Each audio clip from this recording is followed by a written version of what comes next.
Xin chào các bạn có biết cha đẻ của khoa học chính trị hiện đại là ai không? Là Machiavelli, tác phẩm của ông ấy, Quân vương thuật cai trị có nhiều người hoan nghênh ở Việt Nam là một cuốn sách có tái bản. Nhưng mình không chắc lý do mà người Việt Nam yêu thích cuốn sách này là gì. Ở Trung Quốc có nhiều người đọc cuốn sách này là vì muốn học tập tâm thuật tế vâng, tức là thuật lãnh đạo của nhà vua. Thật ra, nhà tên thuật lãnh đạo pháp gia của văn minh Trung Hoa mới là bắc tài tinh thâm, tinh vi nhiều hơn tư tưởng của Machiavelli. Và mình đã giới thiệu tư tưởng của đại sư của pháp gia Hàn Phi trong video tuần trước rồi. Và trong video hôm nay, mình sẽ giới thiệu thuật lãnh đạo của Machiavelli. Thật ra, nói chuẩn hơn, Hàn Phi là nói về thuật thống trị mà không phải là thuật lãnh đạo. Tư tưởng của Hàn Phi là đặc biệt dành cho nhà vua của quốc gia có lãnh thổ rất lớn, ví dụ Đế quốc Trung Hoa. Và mình đã giải thích điều đó trong video hội viên tuần trước rồi. Còn thuật lãnh đạo của Machiavelli là đặc biệt dành cho những nhà lãnh đạo của nước nhỏ, là đặc biệt giáo dục nhà lãnh đạo của nước nhỏ làm thế nào để tranh thủ sự độc lập của quốc gia và duy trì tự do của quốc gia. Và trên thế giới này, đa số quốc gia đều không phải là đế quốc, cho nên nếu nhà lãnh đạo của họ muốn học tập thuật thống trị của Hàn Phi, thật ra không có hiệu quả nhiều lắm. Vì vậy, mình mới thấy rằng thuật lãnh đạo của Machiavelli là thích hợp với đa số người nhiều hơn. Trên thế giới hiện tại, đa số quốc gia đều là nước nhỏ, đều từng có trải qua một quá trình là tranh thủ sự độc lập quốc gia, cho nên lý thuyết của Machiavelli mới được người ta coi trọng. Machiavelli được người ta thấy rằng là cha đẻ của khoa học chính trị hiện tại. Machiavelli là xuất thân ở Florence vào thế kỷ 15. Florence là một thành phố của nước Ý. Nhưng vào thế kỷ 15, nước Ý không phải là một quốc gia thống nhất. Phải đến thế kỷ 19, các khu vực của nước Ý mới thống nhất thành một quốc gia. Trong thời đại của Machiavelli, ở miền Bắc nước Ý, nên gọi là miền Bắc nước Ý, có mấy thành phố như Florence, ví dụ Milan và Venice. Thâm nghiệp của họ rất phát triển, đặc biệt là ngành tài chính, họ rất giàu có. Nhưng có một vấn đề là thế lực quân sự của họ rất yếu. Họ có nhiều tiền nhưng rất yếu. Họ rất giàu có là vì vị trí địa lý của họ rất tốt, là ở cung tầng thương mại địa Trung Hải, cho nên có nhiều người buôn bán đi lại ở đây. Những người buôn bán từ các địa phương tập trung ở đây, trao đổi thông tin và hàng hóa ở đây, cho nên bên đây dần dần phát triển ra ngành tài chính rất mạnh. Nhưng mà so sánh với khu vực khác ở châu Âu khi đó, họ cũng là đang ở một vị trí rất nguy hiểm. Tại vì họ không có nhà vua thống trị mà là do mấy gia tộc giàu có cùng nhau quản lý, họ là thành phố tự trị và không phải là vương quốc. Ở khu vực khác là có nhà vua thống trị là vương quốc, ví dụ vương quốc Anh, vương quốc Pháp, vương quốc Tây Ban Nha và vương quốc Australia.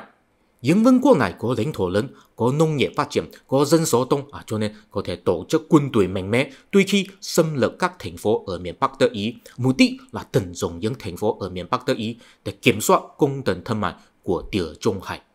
Và những thành phố ở miền Bắc nước Ý phải tận dụng mâu thuẫn của các thế lực bên ngoài để gìn giữ sự độc lập của mình. Ví dụ khi vương quốc Pháp muốn xâm lược thì phải tận dụng thế lực của vương quốc Tây Ban Nha để ngăn lại thế lực của vương quốc Pháp. Hay là nếu là vương quốc Australia muốn xâm lược thì chuyển sang tận dụng uy tín của giáo hoàng ở thành phố La Mã để ngăn lại sự kiểm soát của vương quốc Australia. Ok, quay trở về Machiavelli. Machiavelli là xuất thân ở thành phố Florence. Trong thời đại của Machiavelli, tình hình chính trị của Florence rất hỗn loạn. Khi đó, Florence không có nhà vua, chỉ có một hội nghị quản lý thành phố. Thành viên của hội nghị này tất nhiên đều là người rất giàu có. Công số của thành viên không cố định, đôi khi có 17 người, đôi khi có 9 người. Và những thành viên trong hội nghị này cũng không đoàn kết với nhau, họ luôn luôn tạo đảng phái và đấu tranh với nhau, cũng có tận dụng thế lực bên ngoài để đấu tranh với nhau trong nội bộ. Vào năm 1498, khi Machiavelli 29 tuổi, ông ấy từ hội nghị của Florence bổ nhiệm làm nhân viên ngoại giao, cho nên có nhiều cơ hội quan sát nhà lãnh đạo của nhiều đất nước. Khi bắt đầu, Machiavelli có đi sử ở vương quốc Pháp. Khi đó, vương quốc Pháp là vương quốc rất mạnh ở châu Âu. Sở dĩ vương quốc Pháp rất mạnh là vì nhà vua của vương quốc Pháp có thể kiểm soát được các quý tộc phong kiến trong nước và tập trung tài nguyên vào chính phủ trung ương.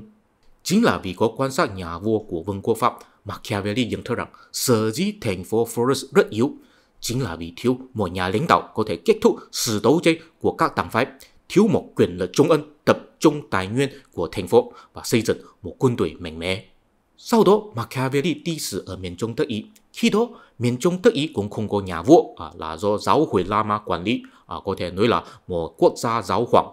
Khi Machiavelli đi sự ở miền Trung Đức Ý, giáo hội La Mã có tổ chức một quân đội điều hành ở khu vực này, và tướng quân của quân đội này là Cesare Borgia, hay gọi là công tước Borgia. Công tước Borgia cũng có ý muốn lãnh đạo các thành phố của Đức Ý để thoát khỏi sự bắt nạt của các thế lực bên ngoài, tranh thủ tự do của Đức Ý, nhưng mà cuối cùng thất bại. Chính là Machiavelli có quan sát thấy sự nghiệp của công tước Borgia, cho nên từ cảm hứng và viết ra cuốn sách Quân Vương thuật cai trị. Ông ấy hy vọng trong tương lai có nhiều nhà lãnh đạo như công tước Borgia xuất hiện ở Đức Ý. Mục đích của Machiavelli là tóm tắt lại kinh nghiệm thành bại của công tước Borgia và dành cho những nhà lãnh đạo muốn tranh thủ độc lập của các thành phố Đức Ý. Và kinh nghiệm thành bại của công tước Borgia mà Machiavelli tóm tắt lại là khi làm chính trị thì không nên lo lắng về đạo đức. Nhà lãnh đạo nên dũng cảm như sư tử và xảo quyệt như công cáo. Tại vì chính trị rất nguy hiểm, rất thảm khốc. Theo Machiavelli, công sư tử không thể tự bảo vệ mình khỏi bẫy, công cáo không thể tự bảo vệ mình khỏi bầy sói. Do đó, một ngày phải là một công cáo để dựng ra những cái bẫy, và một con sư tử để khiến những con sói sợ hãi. Trong hiện tại, người ta đã có nhận thức rằng khi làm chính trị thì không nên lo lắng về đạo đức. Đó là một kiến thức thường lệ. Nhưng trong thời đại của Machiavelli có nhiều người vì vậy gọi Machiavelli là ác quỷ. Bây giờ chúng ta nhìn lại, thật ra họ không có nhìn thấy một tình cảm vĩ đại của Machiavelli, đó là lòng yêu nước. Đối với Machiavelli, tự do của quốc gia là quan trọng nhất. Vì đạt được mục đích này, tất cả luân lý và đạo đức đều có thể bỏ qua. Tranh thủ tự do của tổ quốc rất thảm khốc và nguy hiểm. Nếu lo lắng về đạo đức thì không có khả năng tranh thủ được độc lập. Chúng ta không thể nói Machiavelli là người đầu tiên phát hiện điều này. Nhưng chúng ta có thể khẳng định Machiavelli là người đầu tiên dám nói ra điều đó. Ở châu Âu là ngày đầu tiên, ở Trung Quốc ta có Hàn Phi nói ra vào 2.000 năm trước rồi. Nói đến đây, các bạn có biết một điều không? Sự nổi tiếng của Machiavelli là vì sách Quân Vương, nhưng Machiavelli cũng có viết ra một cuốn sách rất quan trọng, Discourse on Livy, bài diễn văn về Livy. Trong bài diễn văn về Livy, Machiavelli nghiên cứu lịch sử của thành bang La Mã cổ đại và trình bày một chủ nghĩa Cộng hòa. Thật ra người ta phải đọc thêm cuốn sách này, phải kết hợp lý thuyết về thuật lãnh đạo của Quân Vương và lý thuyết về chủ nghĩa Cộng hòa của Machiavelli mới có thể hiểu biết ý tưởng tinh vi của Machiavelli, tức là một lãnh tụ yêu nước nên làm như thế nào mới có thể gìn giữ sự độc lập quốc gia. Tinh thần yêu nước của Machiavelli là phản ứng với sự hỗn loạn của các thành phố tự trị ở Đức Ý vào thế kỷ 15.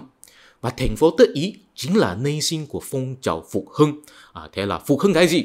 Là phục hưng trí tuệ của La Mã. Ok, mỗi người đều biết La Mã là một đế quốc rất vĩ đại vào thế kỷ 1 trước công nguyên đến thế kỷ 5. Và trước khi La Mã bình chứng thành một đế quốc, La Mã chỉ là một thành bang nho nhỏ thôi. Thành bang La Mã là được xây dựng vào thế kỷ 8 trước công nguyên khi bắt đầu có nhà vua thống trị. Nhưng đến thế kỷ 6 trước công nguyên, người La Mã đuổi ra nhà vua của họ, người dân bắt đầu tự trị, tức là tự quản lý mình. Sau đó, thế lực của thành bang La Mã càng ngày càng lớn, dần dần thực dân các khu vực xung quanh. Cuối cùng, vì khu vực thuộc địa quá lớn, phải có một nhà vua thống nhất quản lý. Vì vậy, mới trở thành một đế quốc. Thưa quý vị, La Mã từ một thành bang nho nhỏ mà không có nhà vua, cuối cùng phát triển thành một đế quốc. Chính là toàn lịch sử La Mã này làm người trí thức của những thành phố ở miền Bắc Đức Ý vào thế kỷ 15 rất ngưỡng mộ. Họ hy vọng có thể học tập La Mã. Tuy nhiên, mục đích của họ chủ yếu là không phải trở thành một đế quốc mà là muốn hiểu biết tại sao thành bang La Mã có thể duy trì sự độc lập của mình. Khi thành bang La Mã đuổi ra nhà vua vào thế kỷ 5 trước công nguyên, La Mã trở thành một thành bang Cộng hòa, tức là không có nhà vua. Và ở xung quanh của họ có thể là Hy Lạp, có thể là Phoenicia, có thể là Illyria, vân vân. Nhưng thành bang La Mã không có bị bất cứ thế lực nào bắt nạt.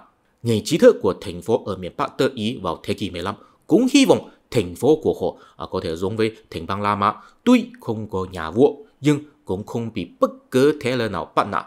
Chính là trong bối cảnh như vậy, phong trào phục hưng bắt đầu xảy ra. Mục đích của phong trào này chính là học tập trí tuệ của La Mã để tìm ra một cung tần tự lực tự cường cho những thành phố tự trị ở miền Bắc Đức Ý. Machiavelli chính là kết hợp trí tuệ của chủ nghĩa Cộng hòa của La Mã với lý thuyết về thuật cai trị của Quân Vương. Trong đó có hai yếu tố rất quan trọng: thực hành chính trị, political virtue, và tự do mà không bị chi phối, liberty is non-domination. Và mình sẽ nói về hai yếu tố này trong video hội viên. Hy vọng có thể các bạn trong video hội viên. Cảm ơn.